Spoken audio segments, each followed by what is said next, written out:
Hi students, this is Adish and we are also covering another practical session.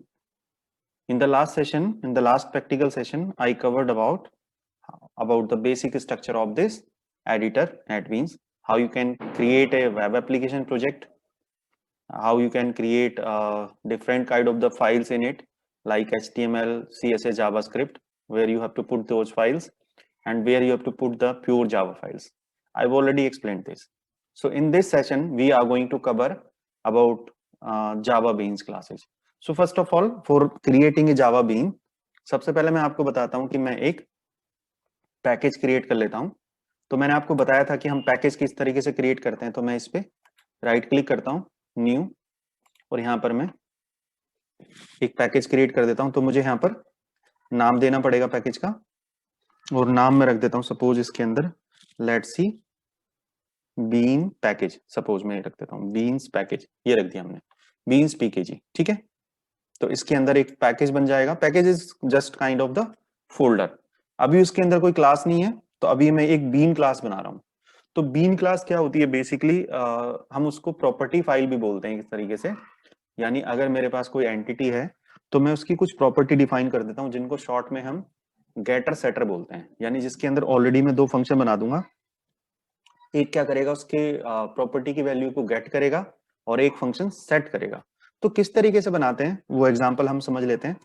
तो वो pure Java file ही होती है. मैं यहाँ पर न्यू करके क्लिक करता हूँ जावा क्लास, और इसके अंदर मैं जावा क्लास का नाम रख देता हूँ. क्लास का नाम मैंने रख दिया सपोज स्टूडेंट. ठीक है, तो मैं स्टूडेंट पे क्लिक करके यहाँ से फिनिश करता हूँ. अब इसमें पैकेज ऑलरेडी बना हुआ आ गया. ठीक है, अब मुझे कुछ इसमें ये क्लास जो है मुझे इनहेरिट करानी पड़ेगी किसी को. तो मैं इनहेरिट करा देता हूँ स्टूडेंट.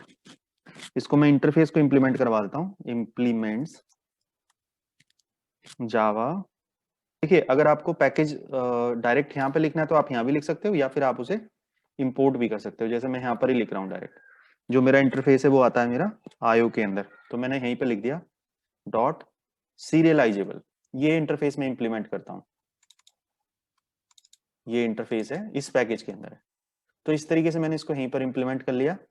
और मैं क्या करूंगा, अब इस क्लास के अंदर मुझे जितनी प्रॉपर्टी बनानी है वो मैं ऊपर ही डिफाइन कर देता हूँ. फॉर एग्जांपल मैंने एक लिया इंट रोल नंबर. स्टूडेंट की जो प्रॉपर्टी हो सकती है रोल नंबर. अगर आप नेमिंग कन्वेंशन को फॉलो करोगे तो इस तरीके से रखते हैं, पहला वर्ड स्मॉल और अगले वर्ड का पहला character capital. Int roll number. ठीक है, दूसरा लिया हमने स्ट्रिंग. सपोज मैं दो ही ले रहा हूँ बस, नेम, या चलो एक और ले लेते हैं int roll number string name, और एक और ले लिया स्ट्रिंग ही सपोज कोर्स. ठीक है, स्ट्रिंग कोर्स.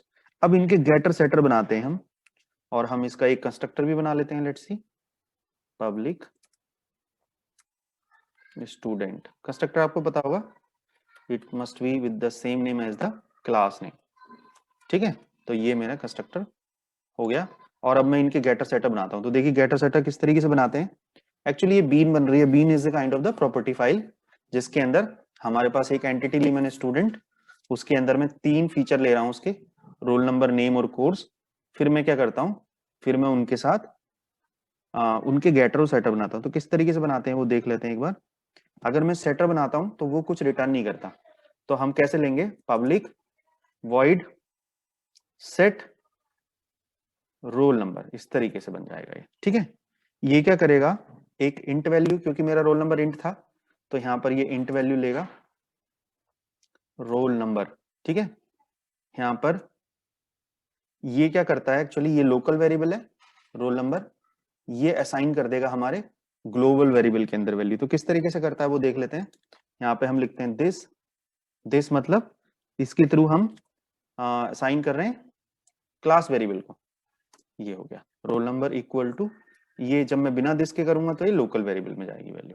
ठीक है, तो ये रोल नंबर की वैल्यू हमारे सेटर बन गया उसका रोल नंबर का. इसी तरीके से अगर हम इसका गेटर बनाते हैं तो क्या बनाते हैं, पब्लिक, ये वॉइड नहीं होगा, रिटर्न करेगा क्योंकि ये गेटर. तो इसका रिटर्न टाइप मुझे बताना पड़ेगा, जैसे इस केस में मैं बता रहा हूँ इंट. ठीक है, और फंक्शन का नाम क्या है, वो फंक्शन का नाम भी हमें रखना पड़ेगा. मैंने रख दिया गेट रोल नंबर. ये मेरा फंक्शन है. ठीक है, तो अब ये रिटर्न करता है तो मुझे इसका रिटर्न टाइप बताना पड़ेगा यहाँ पर। तो मैं क्या लिख दूंगा इसमें, रिटर्न, रिटर्न किसको करेगा ये करेगा हमारा रिटर्न हमारी उस वैल्यू को, ठीक है। तो किसको करेगा वैल्यू को, return roll number, roll number तो हमारा स्मॉल में था ना, रोल नंबर ये, तो ये जो रोल नंबर की वैल्यू है वो रिटर्न हो जाएगी, ठीक है। और यहाँ पर हमारी ये क्लास खत्म हो गई। तो देखिए एक गेटर सेटर बनाया मैंने, ये एक सेटर था और ये एक गेटर बना दिया उसका रोल नंबर का। अब आप ध्यान से देखेंगे तो सेटर में क्या होता है, हम उसके अंदर एक वैल्यू पास करते हैं लोकल वेरिएबल के थ्रू, वो वैल्यू हमारी दिस वेरिएबल के थ्रू जो क्लास वेरिएबल है उसके अंदर सेट हो जाती है। इसी तरीके से एक और मैं आपको डिफाइन करके बता देता हूँ। नेम हम किस तरीके से बनाएंगे, नेम की भी मैं उस तरीके से बना देता हूँ, पब्लिक, राइट।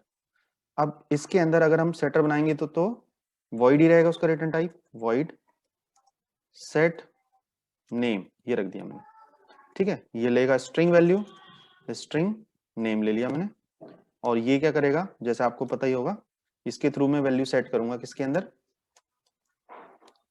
तो मैं यहाँ पे लिख दूंगा this dot name is equal to name. ये क्यों ले रहा हूँ ये आपको पता होगा अगर आपने दिस का कॉन्सेप्ट पढ़ा है तो, ठीक है। तो ये बन गया इसका सेटर। इसी तरीके से हम इसका गेटर बना देंगे, तो गेटर इसका क्या बनेगा, पब्लिक, और इसका रिटर्न टाइप हो जाएगा स्ट्रिंग गेट नेम, और यहां से हम रिटर्न करवा देंगे रिटर्न नेम, ठीक है। और फिर क्या करूंगा मैं इसमें, ये मेरा बन गया किसका, नेम का। उसी तरीके से मैं कोर्स का भी बना ही देता हूं, चलो एक ही सेटर मुझे बनाना है। तो मैं क्या करूंगा, पब्लिक वॉइड सेट कोर्स, ये फिर स्ट्रिंग वैल्यू लेगा क्योंकि कोर्स भी हमने स्ट्रिंग ही लिया था, ठीक है। इसी तरीके से आप कोई भी ले सकते हो डेटा टाइप, और ये फिर क्या करेगा, this dot course is equal to course, और फिर पब्लिक, यहाँ पे तो ये रिटर्न करेगा value again string get course, और ये क्या करेगा, ये फंक्शन रिटर्न कर देगा वैल्यू कोर्स को, ठीक है। तो ये रिटर्न हो गई वैल्यू, मैंने सेव कर दिया। तो ये मेरा कोड लिखा गया किसका, जो मेरी बीन फाइल बनी, इसको बोलते हैं हम बीन्स, यानी एक तरीके की प्रॉपर्टी फाइल होती है जिसमें हम जो जो वेरिएबल डिफाइन करने हैं वो हम लिख देते हैं, और फिर उसके बाद हम उसकी दोनों गेटर और हम सेटर बना देते हैं। अब हम बात करते हैं कि हम कोई व्यू बना लेते हैं जहां पर हम इस बीन की वैल्यू को एक्सेस करेंगे, ठीक है। तो मैं यहाँ पर क्या करता हूँ, एक पेज बना लेता हूँ, राइट क्लिक करके एक जेएसपी बना लेता हूँ जिसमें ये बीन एक्सेस कैसे होगी उसकी बात हम करेंगे। तो मैं इसका नाम कोई बात नहीं, मैं न्यू जेएसपी रहने देता हूँ और इसको कर देता हूँ मैं फिनिश, ठीक है। अब देखो ये जेएसपी फाइल बन गई। जेएसपी फाइल क्या थी, मैंने आपको पिछले एक प्रैक्टिकल सेशन एक मैंने और लिया था जिसमें मैंने इंट्रोडक्शन बताया था, तो उसमें मैंने आपको डिफाइन करा हुआ था कि ये बीन फाइल जेएसपी फाइल हम किस तरीके से बनाते हैं। अब हम क्या करते हैं, वो जो मेरी जावा फाइल थी ना उसको मैं कैसे एक्सेस करता हूं यहाँ पर वो आपको बता देता हूं। तो बीन सबसे पहले हम एक टैग लगाते हैं, सपोज मैं इस हेलो वर्ड की जगह पर वो टैग लगा लेता हूं, मैं इस हेलो वर्ड को हटा देता हूं यहाँ से, मैं इसको टैग लगा देता हूं यहाँ पे हम टैग लगाते हैं जेएसपी, ठीक है। इसके अंदर एक टैग होता है, कॉलन लगा के हम टैग लगाते हैं, इसका नाम है यूज बीन, ये ऑटोमेटिकली आगे देखो यूज बीन, ठीक है। यहाँ पे हम एक उसकी आईडी दे देते हैं, ये हमारा एलियास नेम होता है, कुछ भी हम रख सकते हैं, इक्वल टू, मैंने सपोज यहाँ पर नाम दे दिया बीन वन, ये रख दिया मैंने, वैसे तो कुछ भी नाम आप रख सकते हो, बीन वन रख दिया मैंने। और उसकी जो डेफिनेशन है वो भी मुझे पाथ देना पड़ेगा, तो मुझे लिखना पड़ेगा क्लास इज इक्वल टू, उसके पैकेज का पूरा नाम मुझे देना पड़ेगा, यहाँ पर पूरा पाथ देना पड़ेगा, यानी कि किस पैकेज के अंदर है वो, क्या नाम रखा था हमने उसका, बीन्स पीकेजी डॉट, क्लास का नाम क्या है स्टूडेंट, ये हमें देना पड़ेगा, ठीक है। इस तरीके से हम इसको दे देते हैं, JSP use bean equal to, हमने ये नाम दे दिया बीन वन, और ये उसका पाथ दे दिया जहां पर हमारी फाइल बीन की बनी हुई है, ठीक है। इसके बाद क्या करते हैं हम, इसके बाद हम अब हम वो कोड लगाते हैं, यानी इस बीन में से मुझे डेटा कैसे निकालना है।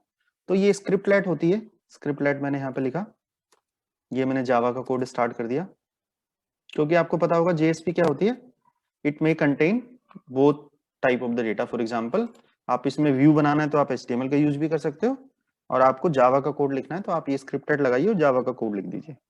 अब सपोज सबसे पहले मुझे ये इसके नाम के साथ मेरी वैल्यू कॉल होंगी bean1 के साथ, मुझे इसके अंदर दोनों चीजें कॉल करनी है, यानी पहले तो मेरा एक तरीके का ऑब्जेक्ट बन गया ये bean1, ठीक है।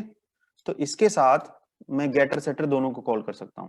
तो पहले मैंने कहा bean1 डॉट सेटर बना रहा हूं मैं सेट, तो देखो तीनों सेटर आ गए ना, कॉल हो गए। यानी मैं क्या क्या वैल्यू सेट कर सकता हूँ bean1 के थ्रू, कोर्स सेट कर सकता हूँ, नेम सेट कर सकता हूँ, रोल नंबर सेट कर सकता हूँ। तो मैं तो कोर्स की जगह मैं अपना नाम सेट कर लेता हूँ, कोर्स की जगह नेम, और यहाँ पे मुझे स्ट्रिंग लेगा तो मैं स्ट्रिंग पास कर देता हूँ। तो मैं अपना नाम यहाँ पे डाल देता हूँ, जिस नाम से मैं सब कुछ करता हूँ, चैनल यूट्यूब सब कुछ इसी पे पढ़ाता हूँ। तो ये मैंने यहाँ से नाम सेट कर दिया, बीन का नाम हो गया ये।